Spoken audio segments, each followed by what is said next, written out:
Bad dogs or just a bad rap? Dispelling the myths about pit bulls. That's next on All for Animals.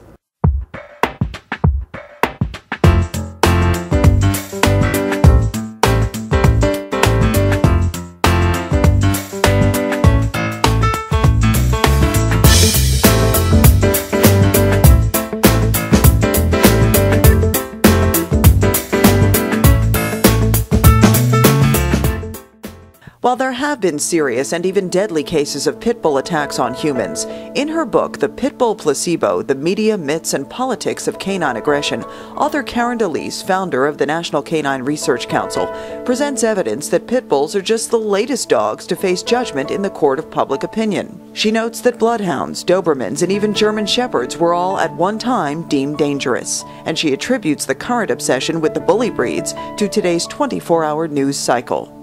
On its website, the Centers for Disease Control and Prevention says of the 4.7 million dog bites in this country annually, approximately 16 are fatal, and, quote, there is currently no accurate way to identify the number of dogs of a particular breed, and consequently no measure to determine which breeds are more likely to bite or kill. As of May 2009, the New York City Housing Authority banned all dogs over 25 pounds in public housing, with Dobermans, Rottweilers, and Pit Bulls named specifically. Here in the city, pit bulls and pit bull mixes make up a majority of the dogs at Animal Care and Control, and this has prompted a number of rescue groups to focus specifically on the bully breeds. One major organization devoted to rehabilitating the image of pit bulls is the Animal Farm Foundation in Dutchess County, which sat down with All for Animals and brought a special guest, Yukon, who just weeks before had been one of 200 animals rescued as part of a cruelty investigation in Ohio. So can we, right here and now, dispel the myth that pit bulls are bad, aggressive dogs? Yukon. I think Yukon is doing that right now as we speak. Yeah, he's doing his impression of a lap dog. Absolutely. So why are pit bulls so totally misunderstood? Wow, there are a lot of different reasons. I think probably the main one is that people have chosen to believe what they hear in sort of sensationalized media. They take the criminal's word for it. You know what? Criminals have told us that dog-fighting dogs and pit bull dogs are aggressive and they're mean. And of course they're going to say that. They're not going to admit that their dog is really like this. Right. And we've taken their word for it. So I think it's time for everybody to just step back, get to know dogs like Yukon, right, and let them teach us what they really are. So it's bad people, really, not bad dogs. It really is.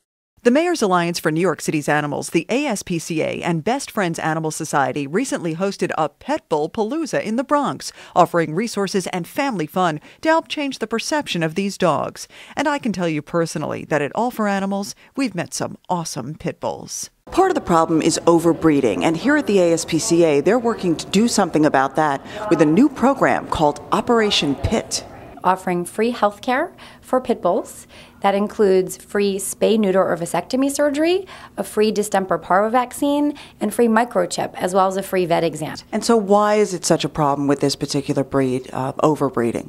Pit bulls are an extremely popular breed right now, and many of them aren't spayed or neutered. They don't have any type of birth control, and they have very large litters. So someone's pit bull will become pregnant, have a litter of 9 or 10 puppies, and sometimes the owners aren't able to afford to take care of so many puppies. They all need vaccines, health care, vet visits, so they end up in shelters. Do you think also because there's a stigma, particularly in this city, the breed is banned in public housing, do you think that you have a litter of 9 or 10 puppies, it's hard to find homes for all the dogs? Well, pit bulls are big dogs, and not everybody can handle them. They're very big, they're very strong, and there are many apartment buildings, whether it's public housing or another apartment building, where they're not allowed to have dogs over a certain size or may not be allowed to have pit bulls in particular, which is unfortunate because they're wonderful dogs. Talk to me about the vasectomies that are being offered. Mm-hmm.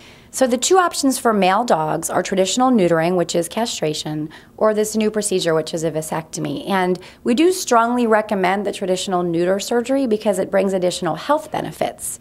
When you neuter a dog, it prevents testicular cancer, but it also, even more importantly, it stops the prostate from becoming enlarged as the dog becomes middle-aged and also prevents prostate infections. Additionally, a nice thing about neutering is that because of the hormone levels that are affected by it, it can also help with some behaviors. So the dog is less likely to run away, maybe less likely to be aggressive, less likely to get into fights with other dogs and get injured. So we do strongly recommend traditional neutering because it brings health benefits and also behavior benefits. But for those owners that for whatever reason it might be, they don't want to have their dog neutered, we think they should have an option. You should be able to offer birth control even if people don't want their dog's appearance to be altered. So how can somebody take advantage of this? If anyone wants to participate, they have to have a healthy pit bull between the ages of 3 months and 6 years. We do offer wellness care. This isn't a program for sick dogs. For that, you should make an appointment with your veterinarian. But for healthy pit bulls, all people need to do is call us at 877-900-PITS. That's 877-900-PITS, and we'll schedule an appointment. This is something that's scheduled. It's not a walk-in service. So if somebody wants to adopt a pit bull, what should they know about this type of dog? Well, I think the best thing to know is that every dog is an individual, and what you need to do is get to know the needs and the requirements of your family or your lifestyle situation, and then go and work with an organization that knows their dogs and help to find a dog that fits into your situation. Not the dog that matches your couch, but the dog that matches your lifestyle. A lot of people focus on appearance, don't they? Yeah, absolutely. And the best thing to do is to get to know the personality of each dog and make sure it's a good fit. And appearance, look at this gorgeous dog.